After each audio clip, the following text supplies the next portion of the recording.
Boa noite, pessoal. Tudo bem? Como é que vocês estão? Estamos começando aqui a nossa live como prometido, né?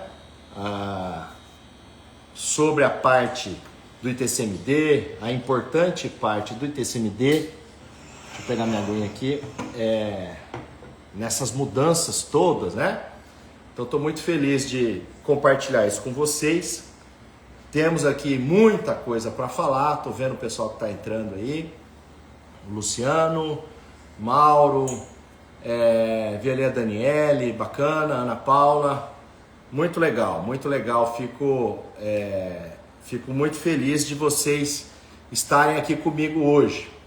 E temos de fato bastante coisa para falar, temos muito assunto para tratar, tá? Fico muito à vontade aqui num papo descontraído, mas relevante, né?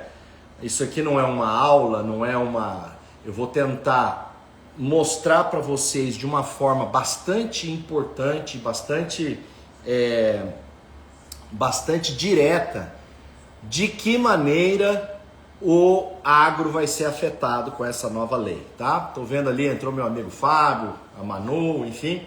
Todo mundo aí, obrigado pela deferência, por atender ao meu chamado aí. A partir de hoje, nós vamos inaugurar uma nova fase aqui no nosso encaminhamento das questões tributárias, tá? E quando eu digo isso, na data de hoje, nós vamos fazer aqui um encontro em torno de 45, 50 minutos. Repito, quero que vocês fiquem aqui comigo porque de fato tem muita coisa para falar, tem muito tema para tratar, e também trazendo uma abordagem com uma reflexão prática, com questões concretas para você que é advogado, contador ou produtor rural, para que a gente comece a destrinchar essas novidades. Então, como eu disse, a partir de hoje a gente vai inaugurar uma nova fase. Nós faremos este encontro hoje, nesta quinta-feira. Na quinta-feira que vem, também faremos um novo encontro, no mesmo horário, sobre um outro tema que eu vou divulgar oportunamente para vocês. E na quinta-feira, no dia 29 de janeiro, também às 19 horas de Brasília, eu vou fazer a Masterclass, a nova era da tributação do agro. Gostaria muito de contar com a participação de vocês, ficaria muito honrado com a participação de vocês. Vocês precisam apenas comentar aí, Agro26, que vocês receberão o link, tá? A minha equipe vai cuidar disso, vocês receberão o link para a Masterclass do dia 29 de janeiro. E lá nós vamos abordar de uma forma mais ampla, mais detida, todos esses impactos da reforma tributária. Então, já deixo aqui o convite para vocês e ficaria muito honrado com isso, tá? Bom, eu sei que tem gente aí de diversos lugares do Brasil. Sei que muitas pessoas que me seguem aqui no perfil são pessoas experimentadas nas questões tributárias do agro. São pessoas que estão preocupadas, e é para estar preocupado mesmo, porque os reflexos são grandes, as mudanças são bem impactantes, tá? E o meu propósito aqui, gente, é trazer para vocês uma nova possibilidade de atuação para quem é profissional da contabilidade ou do direito. Por que eu estou falando isso? Porque nós estamos vivendo uma era de muita transformação. Eu não estou nem falando do momento político do Brasil, das questões todas, enfim, dessa turbulência toda. Mas também isso tem sido vivido na pele, nas questões fiscais, nas questões tributárias. É impressionante o que nós tivemos de alteração tributária nos últimos tempos. E é inacreditável que essas alterações todas que irão impactar todos nós Produtores rurais ou não é só produtor rural, advogado, prestador de serviço, segmento de serviço, segmento imobiliário, quem tem imóvel para locação, residencial ou comercial, quem mexe com o comércio, enfim, todo mundo vai ser impactado. E aí, como eu dizia, é impressionante o fluxo de informações que nós estamos tendo que conviver. Confesso para vocês que tentei tirar aí uma semaninha de férias, mas não deu para parar. Por quê? Porque as coisas simplesmente vão atropelando a gente. Alterações no imposto de renda, tributação de dividendos, a tal criação do imposto de renda mínimo, né? E das tais tributação das altas rendas, o IBS e a CBS, que já estão valendo desde 1º de janeiro. E ainda não temos o regulamento. É inacreditável isso. E essa nova lei aqui, que é a Lei Complementar 227 de ontem, 13 de janeiro de 2026. Eu vou pedir uma gentileza para vocês. Esta live não vai ficar gravada. Ela não vai ficar disponível aqui depois no Instagram. Quem participar e comentar aqui Agro26 vai receber um link para poder acessar amanhã ou a partir de amanhã esse material, e aí sim, gravado, para poder, enfim, depois depurar, digamos assim, melhor as informações. Então, eu vou pedir uma segunda gentileza. Quem puder, estiver aí no computador e puder abrir a Lei Complementar 227, vai ficar mais fácil acompanhar o raciocínio, tá? Então, de tudo que nós temos de novidade,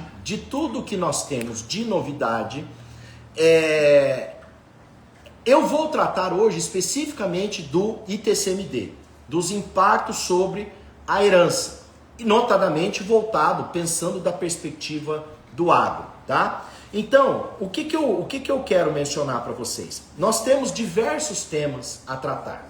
Desses temas todos, eu pensei para hoje, até mesmo porque a lei é de ontem, essa questão do ITCMD, tá bom?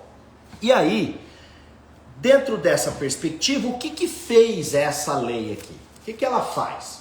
Ela faz o seguinte, a lei tem, vou dizer para vocês, 182 artigos. Eu imprimi, eu sempre faço a impressão em 2 folhas assim. Eu sei que ecologicamente não é o mais adequado, mas eu sou moda antiga ainda, eu preciso imprimir, ir tarjando, ir riscando, ir fazendo tudo para entender. Na minha impressão, são 104 páginas de um novo texto normativo, tá? Ponto 1 que eu quero levantar com vocês aqui. O que tem a ver a alteração, a legislação de ITCMD com a reforma tributária sobre o consumo? Nós não estávamos discutindo reforma sobre o consumo, a criação do IBS e CBS, aí no meio do pacote enfiaram o ITCMD na história. E vocês sabem o que eu ouvi de uma pessoa que está dentro desses debates políticos todos? A resposta foi a seguinte: bom, como a gente já ia ter que movimentar o Congresso para tratar do IBS e da CBS, a gente já resolveu colocar o ITCMD logo. Olha a justificativa que se deu.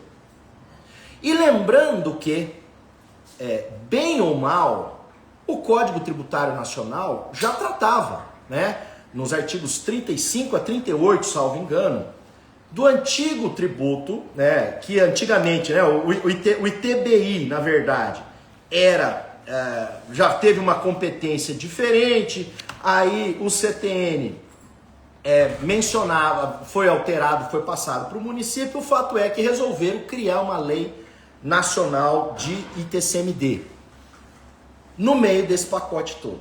Então o ponto 1 é o seguinte: a lei não trata apenas do ITCMD, mas ela também trata do ITCMD. Como eu mencionei, ela tem 182 artigos. Ela é dividida em 3 livros, tá?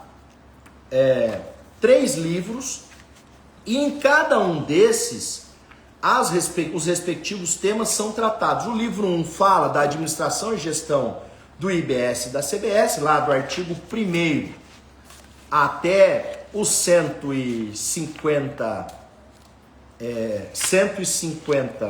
já falo aqui para vocês. Só um instantinho. Livro 1º até o 155. Aí depois, 145. Vem o livro 2, do imposto sobre a transmissão, causa-mortes e doação de qualquer bens ou direitos, tá? Então, na parte que nós vamos falar aqui, eu estou mencionando do artigo 146 ao 164. Pois bem, o que nós temos de mudança, o que nós temos de alteração? E em que medida isso vai impactar a vida, pensando fundamentalmente para os produtores rurais? Por coincidência, hoje de manhã fiz uma reunião com uma pessoa e nós abordávamos exatamente essa questão aqui, falávamos exatamente da lei nova, da questão do ITCMD. Então, gente, para começo de conversa, embora sendo até uma informação, digamos, bem inicial, mas eu acho que é importante, porque nem todos que estão aqui são advogados. O que é o ITCMD? O ITCMD é um imposto estadual, tá? Compete aos estados. Se vocês pensarem bem, o ITCMD, ele tem uma peculiaridade bastante relevante, que é a seguinte: no ITCMD, a função, o conteúdo econômico não é o mais relevante, ou não deveria ser. Por quê? Porque tem duas hipóteses de incidência do ITCMD. Ou quando a pessoa morre, a pessoa morreu, faleceu, deixou o patrimônio, a tributação, a transmissão do patrimônio pela herança está suscetível ao ITCMD. Ou a segunda é pela doação. Quando alguém faz a doação do patrimônio para outra pessoa, também está suscetível ao ITCMD. Mas vejam que nas duas hipóteses, não é uma causa que tem por finalidade o cunho econômico.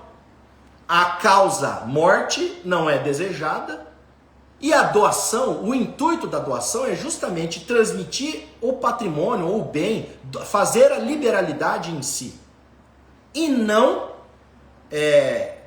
ter um cunho econômico.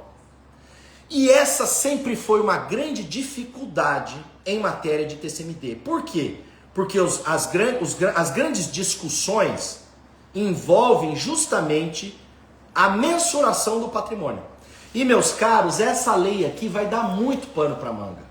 Muito pano para manga. Com um detalhe: já está valendo hoje. Na verdade, desde ontem, que foi o dia da publicação. Por quê? O artigo lá, o final, esta lei complementar entra em vigor na data da sua publicação, produzindo efeitos a partir de 1º de janeiro de 2027 em relação a outros temas, mas na parte do ITCMD está assim, a partir da sua publicação em relação aos demais dispositivos. Eu vou mencionar aqui uma questão mais adiante que envolve essa transição entre a lei complementar e as legislações estaduais, tá? Mas vamos lá. Então, quem está chegando agora, agradeço aí todo mundo que está entrando, enfim, estamos aqui tratando do ITCMD, o nosso encontro aí de 45, 50 minutos. E agora eu vou passar a tratar dos temas em si. Vou repetir uma informação que eu dei no começo. Por favor, quem tiver interesse nesse material que não vai ficar aberto no Instagram, passe, por favor, um direct, comente aí Agro26, tá? Que vai receber, tá bom? Então, o ponto 1 é o seguinte. O artigo 147 já traz um problemaço. Eu vou repetir para quem puder acompanhar pelo computador aí com a lei aberta. Olha só. Para os fins deste livro, considera-se excesso de meação ou de quinhão a divisão do patrimônio comum na partilha ou na adjudicação, quando tiver um patrimônio superior à fração ideal a que se faça jus. Para eu explicar de uma forma bastante didática, eu quero dizer uma coisa para vocês. Por que eu estou bem instigado com essa nova lei? Por uma razão. Eu, acho que vocês sabem, enfim, eu publiquei esse livro em final de 2024, Tributação Estadual e Municipal no Agro antes e depois da reforma tributária, da editora Noesis. Este livro é fruto da minha tese de doutorado. E neste livro, dentre outros temas, eu tratei especificamente do ITCMD. Tá? ITCMD ou ITCD é o mesmo imposto, tá? Só para ficar claro. A sigla só que muda em alguns estados, mas o imposto é o mesmo. Tratei longamente disso. E numa das questões que eu trato aqui é justamente um entendimento do fisco que tem, o grande Leandro, o professor Leandro aí nos acompanhando, um entendimento do fisco no sentido de que seria possível, pensem o seguinte, numa separação, quando um fica com um bem e o outro fica com o outro, seria possível cobrar, olha só, ITCD ou ITCMD a título de doação, porque a parte que ficou com menos supostamente doou o excedente para o outro. E isso veio para a lei. Esse é o primeiro ponto que eu quero chamar. Então pense em um casal que tem duas fazendas, tá? Pense em um casal que tem duas fazendas. Aí eles fazem o divórcio. Seja o divórcio litigioso, seja o divórcio consensual. Não dá para dividir, ficar cada um, metade com cada um não vai ficar com metade de uma fazenda. Então geralmente, o fulano fica com uma fazenda e a Beltrano fica com a outra. Qual é o problema? Mas aquela fazenda tem 700 hectares, a outra tem 1.000 hectares. Então são 1.700, vamos arredondar, tá? Para ficar 1.800 hectares, para ficar fácil a conta. Então tá bom, são 900 hectares para cada um. Mas, como um ficou com 1.000 e o outro ficou com 800, então é porque doou 100. Então vou cobrar o ITCD sobre 100. Gente, o divórcio, uma composição, um acordo judicial para resolver o problema, está longe de caracterizar uma doação, meu Deus do céu. Eu não estou doando nada, eu estou separando, eu estou divorciando.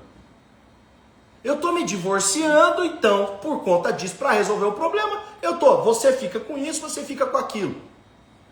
Então, essa ingerência tributária, ou essa pretensão de ingerência tributária, para cobrar ITCD sobre divórcio, ou outro exemplo, sobre acordo e inventário. Quando os herdeiros ficam brigando para lá ou para cá, eu quero isso, eu quero aquilo, aí no final chega sendo um acordo. Mas você ficou com mais ou com menos, tá? Então eu vou exigir o ITCMD doação. Meu Deus do céu, a doação por essência, ela é caracterizada pela intenção, a liberalidade de doar. É uma liberalidade. Eu faço um ato de benevolência, estou doando um bem. Acordo em processo judicial, em separação, em divórcio, em inventário, está longe de caracterizar uma doação. Porém, isso veio para a lei. Considera-se excesso de meação ou quinhão a divisão de patrimônio comum na partilha ou na adjudicação em que for atribuído a um dos cônjuges ou ao companheiro ou a qualquer herdeiro patrimônio superior à fração ideal a que faça jus. E aí vem um outro dispositivo que é o seguinte, que é aqui, considera-se, quer ver? Tem um outro dispositivo aqui que é o seguinte, já vou dizer para vocês, que ele fala, quando eu tenho, aqui excesso de meação caracteriza doação, qualquer ato jurídico gratuito, em razão do qual o doador transmite bens ou direitos a outro, isso está lá no artigo 147, inciso 6º, com inclusão, entre outros, de transmissão gratuita de bens ou direitos, vírgula, exceto as provenientes de dever jurídico, como as oriundas do direito de família, a exemplo de alimentos familiares ou compensatórios, ou remuneração de serviços prestados gratuitamente, ou indenização, repetição de indébito ou restituição de lucro indevido. Onde eu quero chegar, meus caros, para os advogados aí? Vocês podem apostar que o fisco vai fazer uma interpretação assim. Bom, Se não está taxativamente na exceção da lei, então está caracterizada a doação, eu vou cobrar um imposto em cima disso. Esse é o primeiro absurdo. Estão invertendo toda a lógica do direito privado, do direito civil. Doação lá no direito civil não tem nada que ver com isso aqui. E aí não dá para eu querer encaixar o quadrado no redondo, não dá para eu forçar uma interpretação tributária desvirtuando os institutos de direito privado, do direito civil. Então, esse é um primeiro ponto que eu quero chamar a atenção. Outro ponto bastante importante, esse me instigou porque é algo bastante concreto para o agro, tá? Pensem o seguinte, pensando no agro, o que é muito comum acontecer? O pai ou os pais doam a fazenda para os filhos, mas ficam com a reserva de usufruto.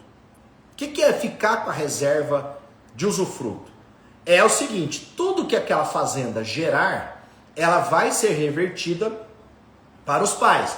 É a história, né, do usufrutuário e o nu proprietário. Então, a propriedade foi transmitida dos pais para os filhos, mas tudo que gera daquela fazenda continua com os pais, enquanto vivos. Olhem aqui, outro ponto.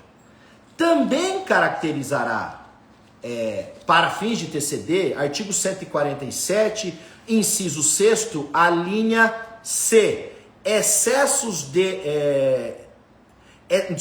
a linha D, transferência gratuita de frutos não usufruídos pelo usufrutuário para o nu proprietário. Leonardo, o que isso tem a ver? Muitas vezes o pai coloca a cláusula de usufruto, mas o filho que toca, o filho que fica com o dinheiro, ou o pai pega só uma parte, enfim, da composição patrimonial lá, enfim, da geração do patrimônio. Tá bom. E aí entra a questão. Ora, mas como é que eu vou resolver isso? Eu vou resolver como? Então significa que se o pai não receber tudo que ele tem direito, fica caracterizada a doação e, portanto, vai incidir o ITCD. Cuidado com isso, tá? É outro ponto. Bom, adiante.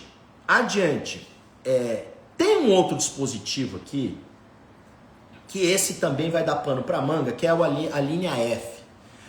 Configurará a hipótese de ITCD ou ITCMD a transmissão declarada como onerosa em simulação a ato gratuito. Trouxeram para a lei a questão da simulação. E esse é sempre um terreno delicado. Por quê? Pelo seguinte, meus caros, simulação é algo que é lá do direito civil. O artigo 149 do Código Tributário Nacional já estabelece, já prevê a possibilidade de revisão do lançamento quando há simulação. Mas, a partir do momento em que deixa uma cláusula aberta como esta aqui na lei, isso vai dar margem para a fiscalização estadual, me perdoem a franqueza, abusar disso aqui. Qualquer coisa que o fisco discordar, achar que está errado, que não é assim, ele vai dizer que é simulação e que, portanto, está configurada a hipótese do ITCMD. É claro que o Código Tributário Nacional não foi revisto, né? O Código Tributário Nacional não foi revogado, continua lá aquele dispositivo que fala que tem que instaurar um processo administrativo, que tem que ter direito de defesa, enfim, todas essas questões, tá? A Flávia pergunta, o ITCD incidirá sobre o valor de mercado e não mais pelo valor venal? Ô Flávia, eu vou chegar lá. Excelente pergunta, é outro problemaço, tá? Já respondo. E tem um parágrafo único aqui que presume-se declarada como onerosa em simulação a ato gratuito a transmissão à pessoa que não comprove capacidade financeira ou vinculada ao real destinatário da liberalidade. Tem uma outra hipótese aqui que são das pessoas vinculadas. Cônjuge, companheiro ou parente consanguíneo ou afim até terceiro grau, pessoa jurídica que tenha como diretor, administrador, cônjuge, companheiro ou parente consanguíneo até o terceiro grau, enfim. Então, ampliaram aqui, professor Hugo, que honra tê-lo aqui, ampliaram as hipóteses dessa possível simulação, ou dessa ideia, minha amiga Marielle também, dessa questão da simulação, e isso também vai dar problema. Bom, quero agora falar seguindo a lei. Eu estou agora no artigo, vou dar um pulo lá para o artigo 150, mas quero reforçar aqui algo que eu já mencionei para quem entrou depois. Nós estamos inaugurando hoje uma nova fase aqui. Nós estamos fazendo essa live hoje especificamente sobre a lei publicada ontem, tá? A do ITCMD e os reflexos para o agro. Teremos essa live hoje, que é um encontro de 45, 50 minutos. Uma outra live sobre um outro tema que eu vou divulgar oportunamente na outra quinta, às 19 horas de Brasília também. E na quinta-feira subsequente, daqui 2 semanas, no dia 29 de janeiro, eu vou fazer a Masterclass, a nova era da tributação do agro, na qual a gente vai poder tratar mais longamente, não só sobre o ITCMD, mas sobre vários temas que envolvem a reforma tributária e o agro. Então, deixo aí o convite para vocês participarem, para que vocês tenham acesso ao link. Comentem aí, Agro26, tá? Que vocês receberão o link para poder participar. Será uma aula mais detida, enfim. E será uma oportunidade, gente, que eu estou bastante empolgado, porque eu estou preparando um material bem bacana para vocês. Por quê? Porque eu quero mostrar para vocês a oportunidade única que nós temos. Nós estamos vivendo uma nova era mesmo. Nós estamos num momento ímpar. E para você que é advogado, que é contador, enfim, ou que pretende atuar no agro, ou para quem é produtor rural também, para os gestores rurais, os administradores rurais, que precisam entender, é uma nova realidade. É uma nova realidade. Quem não se adequar vai ficar para trás. E não só isso, né, gente? Quem não se adequar vai ter muito problema, porque a legislação ela veio de uma forma bastante rígida, bastante contundente, tá?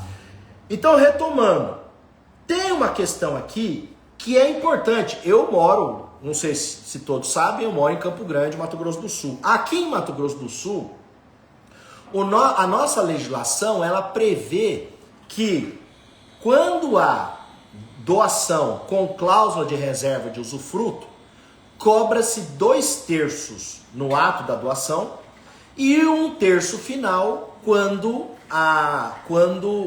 o usufruto é revertido, tá?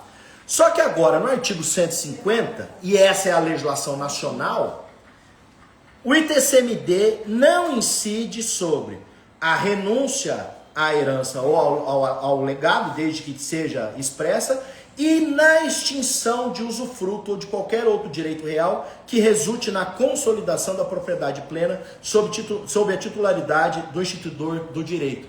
Ou seja, a partir de agora não vai mais poder, os estados que prevêem isso não poderão mais cobrar o ITCMD na extinção do usufruto. É mais uma questão importante. Adiante, eu quero chegar agora em 2 problemas, que é inclusive o que a Flávia levantou. A base de cálculo. Essa aqui é onde provavelmente nós vamos ter o maior foco de discussões tributárias, o maior foco de litígios tributários. E eu explico o porquê. Olha só, gente. Ontem eu estava assistindo a live do professor Gustavo, que é de Santa Catarina, aliás, muito boa live, e ele comentou uma coisa que eu concordo com ele, que ele falou o seguinte: vocês não têm dúvida que com a supressão do ICMS, os estados e municípios vão apertar nos outros tributos. Então é provável que os municípios cada vez mais apertem no IPTU, lembrando, né, do município vai acabar o ISS, então o município vai apertar no IPTU e vai apertar no ITBI. Os estados, acabando o ICMS, vão apertar no IPVA e vão apertar no ITCMD também. E aí vem a grande questão. Aqui ficou uma válvula de escape bastante preocupante. Por quê, gente? Que é a mensuração do patrimônio. Como que eu meço? Como que eu avalio o valor dos bens? Vejam, no ITBI, eu vou fazer um comentáriozinho sobre ITBI já já, mas no ITBI eu tenho pelo menos um valor de compra e venda. No ITBI, as partes estipulam um valor de compra e venda. Porém, em relação ao ITCMD, não, né? Porque no ITCMD eu estou falando necessariamente de causas não, a primeira não desejada, que é a morte. Portanto, eu não estou falando de uma operação comercial.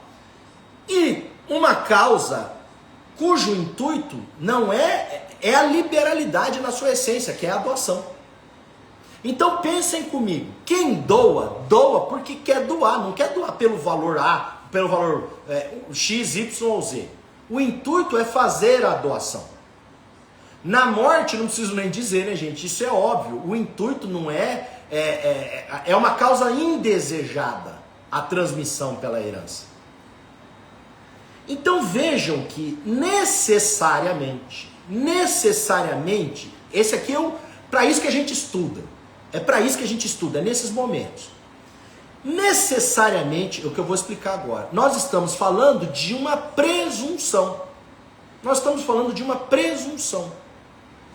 Por quê? Porque eu não tenho um valor concreto. Eu estou falando de uma presunção de avaliação, ou de valor de bens.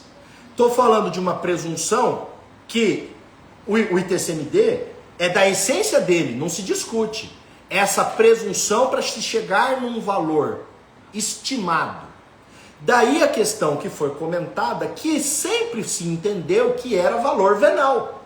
O Código Tributário Nacional, a legislação em geral, é o valor venal. O que é o valor venal? Pela doutrina. E aí eu me recordo aqui das lições do saudoso professor Aires Fernandino Barreto, pai do professor Paulo Aires Barreto. O professor Aires Fernandino Barreto dizia: valor venal é o valor estimado, é o valor presumivelmente que seria encontrado numa transação entre partes não relacionadas em condições normais de mercado. Mas é evidente que isso passa necessariamente por diversos fatores para serem avaliados, né? O que eu vou considerar como valor venal? Deixa eu me posicionar melhor aqui. O que eu vou considerar como valor venal? O que eu vou levar em conta para eu chegar nesses critérios, enfim. Só que aí tem uma questão, né? Os critérios têm que ser coerentes. Os critérios devem ser transparentes. Os critérios devem ser públicos. Como é que você diz que a fazenda São Sebastião, situada no município de Lucas do Rio Verde, Mato Grosso, ou de Jataí, Goiás, ou de Rio Brilhante, Mato Grosso do Sul, como é que você fala que ela vale 10 mil reais o hectare, ou 15 mil reais o hectare, ou 50 mil reais o hectare? Os critérios têm que ser transparentes. E aí entra um ponto, particularmente, eu vou confessar para vocês, claro, a minha tese deu muito trabalho, mas o que eu mais gostei de escrever, e eu saí do zero para falar sobre isso, porque não tinha ninguém que falava sobre isso, é justamente a identificação desses critérios, gente. Por quê? Uma fazenda não é uma porção homogênea de terras. Uma fazenda, uma coisa é uma área produtiva de lavoura de soja, outra coisa é a área de pecuária. Uma coisa é a área de pedra e de areia, outra coisa é a área de terra roxa. Uma coisa é a área de plana, outra coisa é a área de relevo. São situações diferentes. Uma situação é quando eu tenho uma fazenda já montada com abastecimento de água regular, com rios, com açudes. A outra é quando eu não tenho. São inúmeras as variáveis. O que acontece? Os fiscos geralmente pegam, com base no valor da escritura, as escrituras, digamos, e nem isso eles se dão ao trabalho de fazer. Mas a justificativa é que eles pegam pelas médias das escrituras para chegar num valor venal, um valor médio. Tá bom. Quantas escrituras? Primeira pergunta. Que fazenda que foi vendida? Era fazenda de soja? Era fazenda de milho? Que tamanho que era a fazenda? Era de pecuária? Como que era o tipo de fazenda? Qual o período que você examinou? Então isso não tem transparência nesses números. E vem a lei, artigo 152, e altera radicalmente dizendo: a base de cálculo do ITCMD é o valor de mercado do bem. Meus caros, o que é valor de mercado de um bem que não está no comércio? Porque não está vendido, não foi um bem vendido. Ou eu estou doando, ou estou transmitindo do pai para o filho. O pai morreu, passou para o filho. Que valor de mercado eu tenho?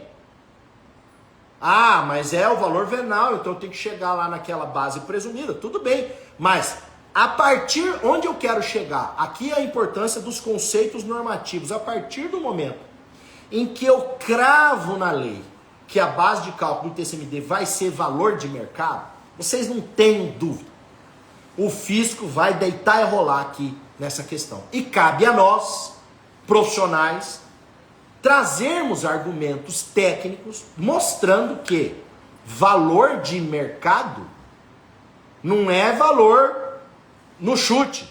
Eu uso uma expressão no meu livro que essas avaliações parecem verdadeiros palpites fiscais. Tá? Então isso é muito preocupante. Aí vem um outro dispositivo, um parágrafo primeiro que diz, olha, mas na composição da base de cálculo eu posso deduzir as dívidas, posso abater as dívidas do falecido. Tá bom, ótimo, isso é importante mesmo. Já era reconhecido na jurisprudência que tinha, se o cara deixou o patrimônio e ele tinha dívida, tem que ter direito a abater as dívidas. Mas aí fala que as dívidas têm que ser pré-existentes à morte ou à doação, à morte, etc. Tá?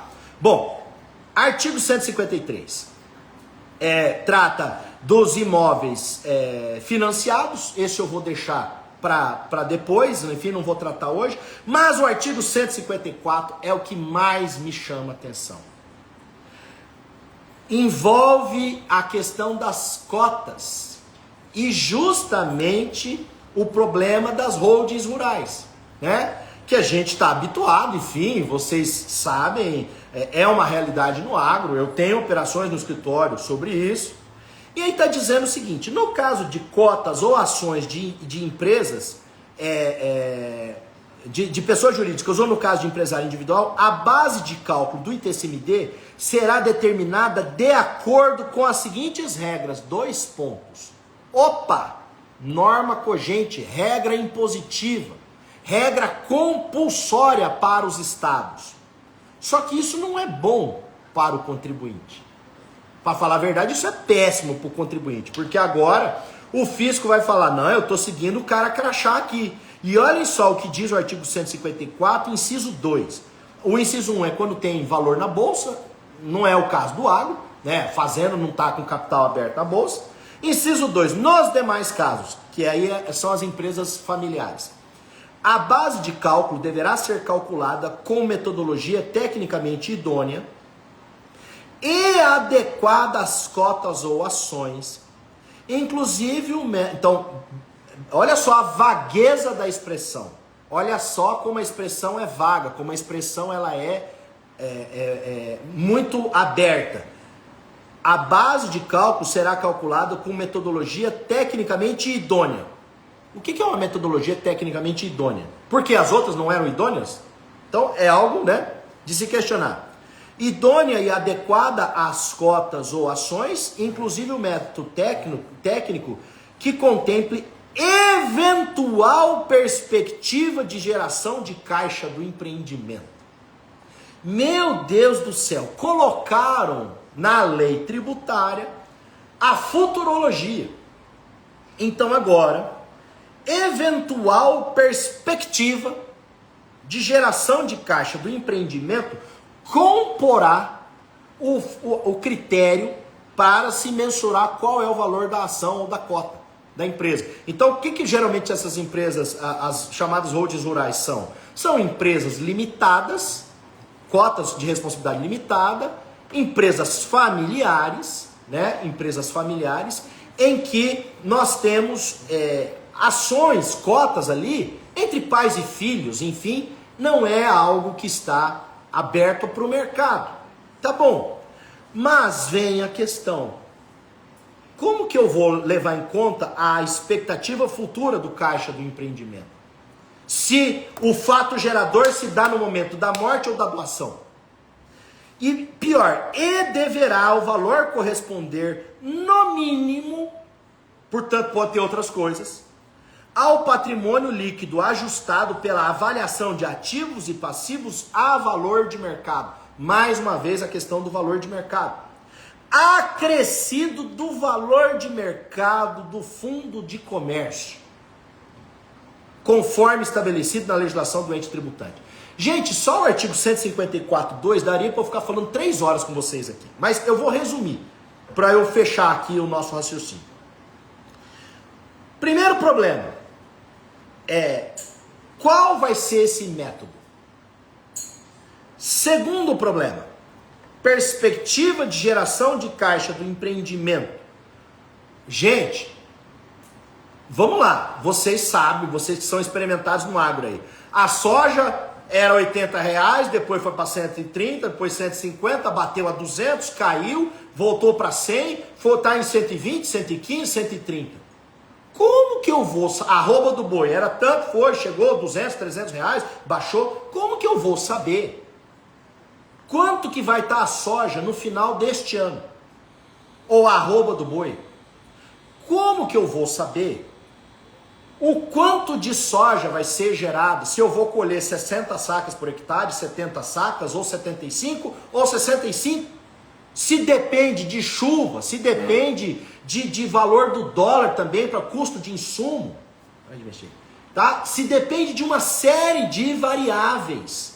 Depende, desembargador Ari, que honra tê-lo aqui comigo. Depende de um monte de coisa. Então, olhem que loucura. Enfiaram na lei a expressão eventual perspectiva de geração de caixa do empreendimento. O empreendimento rural é uma fazenda. E eu não tenho como dizer se vai chover ou não vai chover. Aí ressuscitaram, para falar, como gostam os advogados, a vetusta, ou seja, uma expressão antiga, que era tal fundo de comércio, que era algo que estava superado já pelo direito empresarial. Fundo de comércio era do antigo direito comercial. E aí ressuscitaram essa expressão e nós vamos cair num problema. O que é fundo de comércio do agro, de uma fazenda? O que é fundo de comércio de uma fazenda? Fundo de comércio, na expressão antiga, era assim: eu tenho um imóvel de esquina aqui. Nesse imóvel, não, eu não estou vendendo apenas o imóvel a tantos metros quadrados, pensando num imóvel urbano. Não estou vendendo tantos metros quadrados, eu estou vendendo o ponto. É a esquina, tem a rua, passa tantas pessoas, tem iluminação boa, não sei o que, é numa área nobre. Então eu estou vendendo não apenas o imóvel em si, eu estou vendendo o ponto comercial. O fundo de comércio é o ponto comercial.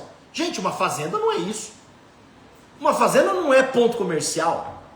Uma fazenda é o seguinte, ela produz ou ela deixa de produzir. Eu não tenho um valor acrescido. Eu não tenho um valor a mais que já não componha o próprio valor de avaliação da fazenda. Então isso aqui é algo inadmissível.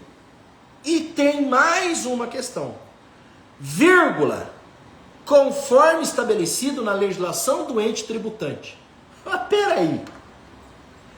Quer dizer então, o ente tributante é o ente estadual. Quer dizer que é o Estado então que vai agora definir critério de legislação societária?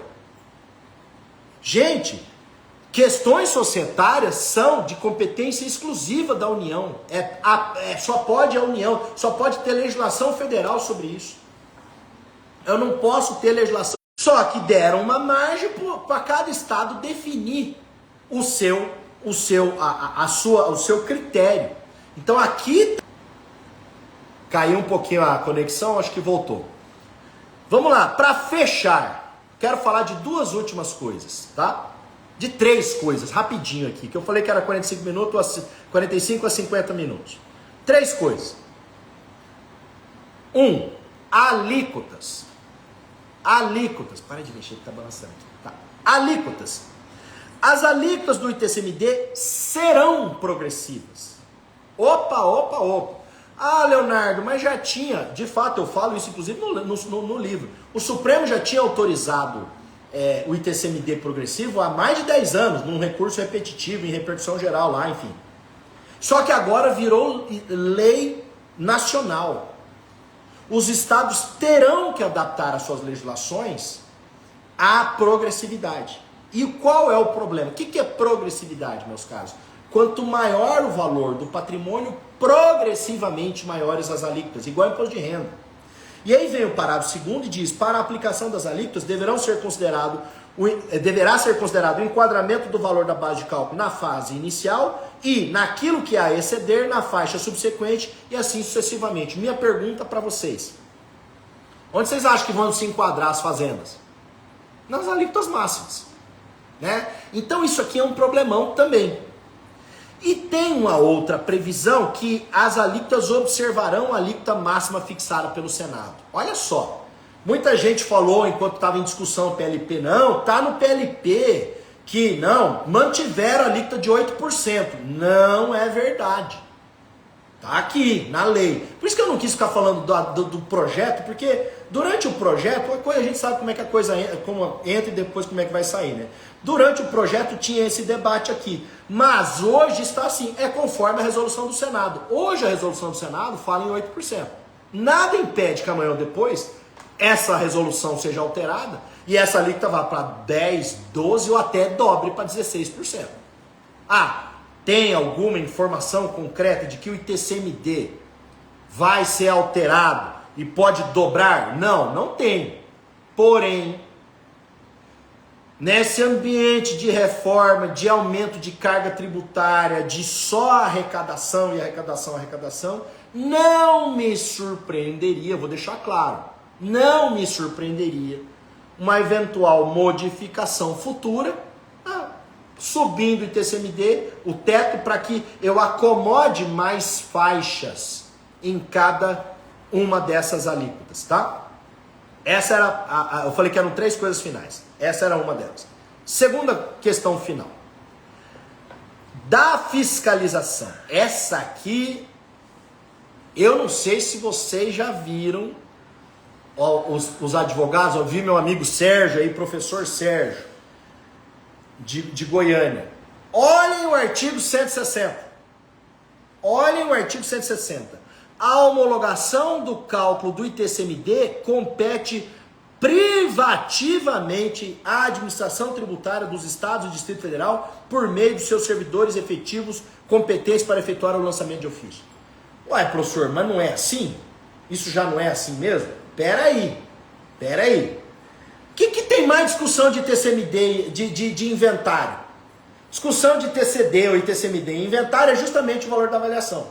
E aí você pede uma avaliação judicial e a partir da avaliação judicial se define então qual é o valor do imposto e, portanto, você paga o imposto em cima do valor da avaliação judicial. O que eles quiseram dizer que a homologação do cálculo compete privativamente ao Estado? Então, o Poder Judiciário vai ficar suprimido aqui da competência de definir os valores? Isso aqui não tem cabimento, gente. Então, para mim, isso aqui não altera nada. Continua valendo um eventual embate. Eu tenho vários casos de inventário em que eu vou para a justiça discutir o valor da avaliação. E vai valer o valor da avaliação judicial. Tá? Última coisa, para a gente não estourar o tempo, como eu tinha combinado com vocês. Adiante lá, agora não de TCMD, mas eu só quero fazer isso aqui, só um comentário. É só um spoilerzinho para a gente pensar. No artigo 165, disposições finais, foi alterado o artigo 35 do CTN. E lá no artigo, foi alterado o artigo 35 e o 38. No 38, está dito assim, que a base de cálculo o 38 CAPT sempre falou que era o valor venal, E aí vem o parágrafo primeiro e fala o seguinte: considera-se valor venal, para fins deste artigo, o valor pelo qual o bem ou direito seria negociado à vista em condições normais de mercado. Parágrafo segundo, o valor pelo qual seria negociado à vista em condições normais de mercado será estimado por meio de critérios técnicos, considerando pelo menos um dos seguintes: avaliação de preço praticado no mercado imobiliário, informações prestadas pelos serviços notariais, localização, tipologia, destinação, etc. e outros parâmetros técnicos utilizados. Pergunto para vocês, mas a lei está querendo desdizer o tema, aquele tema do STJ que fala da base de cálculo do ITCMD, gente, que é lá do ministro Gurgel. Eu já vou achar aqui, só um instantinho. Tema 1000 e quanto? Alguém me ajuda aí, se vocês puderem me ajudar? 1000 e alguma coisa? Pera aí, que já vou falar. Já vou achar aqui. É o tema 1113. No tema 1113, o ministro, o STJ, diz: é o valor da transação. É o valor concreto, ainda que o fisco possa instaurar um processo administrativo caso haja suspeita de fraude. Aí agora eles quiseram voltar e dizer: não, é o valor que seria negociado em condições de mercado conforme isso aqui. Mais um pano para manga, tá? Meus caros, pra gente encerrar aqui, ficar dentro do tempo, hoje era uma pílula apenas, né, um insight aí de várias coisas que nós vamos tratar na nossa Masterclass do dia 29 de janeiro. Para quem chegou depois, vou repetir rapidinho. Hoje nós fizemos essa live aí de 50 minutos. Nós faremos na quinta-feira que vem uma outra live sobre um outro tema que eu vou divulgar para vocês, mas já adianto que é um tema bastante interessante. E na quinta-feira da semana subsequente, daqui 2 quintas-feiras, portanto, no dia 29 de janeiro, às 19 horas, eu vou fazer a Masterclass, a nova era da tributação do agro. Nós vamos tratar de várias questões que podem transformar a sua carreira, podem mudar a sua vida. Para quem é do agro, tem que se adequar. Para quem é dentro da porteira, gestor rural, filho, os herdeiros que estão na operação, digamos, os filhos e filhas que estão na operação organizacional, os gestores rurais, advogados, contadores. Eu vou explicar de uma forma clara, didática, como eu estou tentando fazer aqui hoje, mostrando na prática os problemas, tá? 29 de janeiro, vou aguardar vocês. Comente aí Agro 26 para você receber o link, né, o convite, e comente Agro 26 também para você receber essa live de hoje, tá? Para poder receber o material. Peço a gentileza de vocês, quem puder divulgar, enfim, se você gostou, divulgue. Quero encerrar com as conclusões. Leonardo, a gente pode olhar isso aqui, o copo meio cheio, isso aqui é suco, tá? Não é vinho não, o vinho é daqui a pouco. Pode olhar como o copo meio cheio, o copo meio vazio.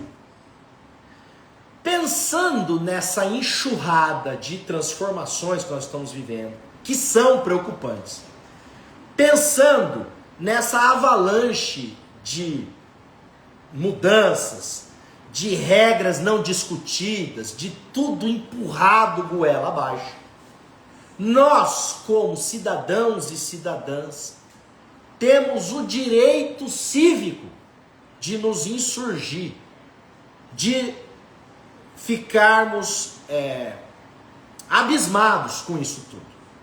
Agora, como profissionais do direito, como profissionais da contabilidade, os gestores rurais, nós temos uma oportunidade gigantesca.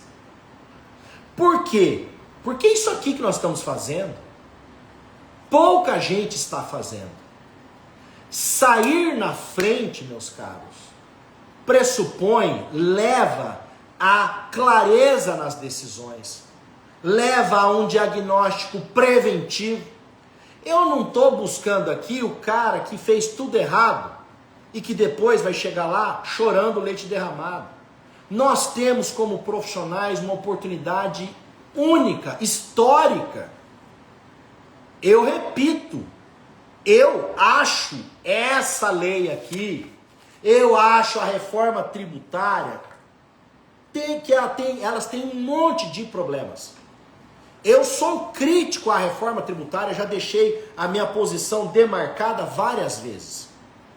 Porém, como advogado, como profissional, nós estamos já vendo várias questões que poderão e deverão ser discutidas. Eu linkei algumas para vocês.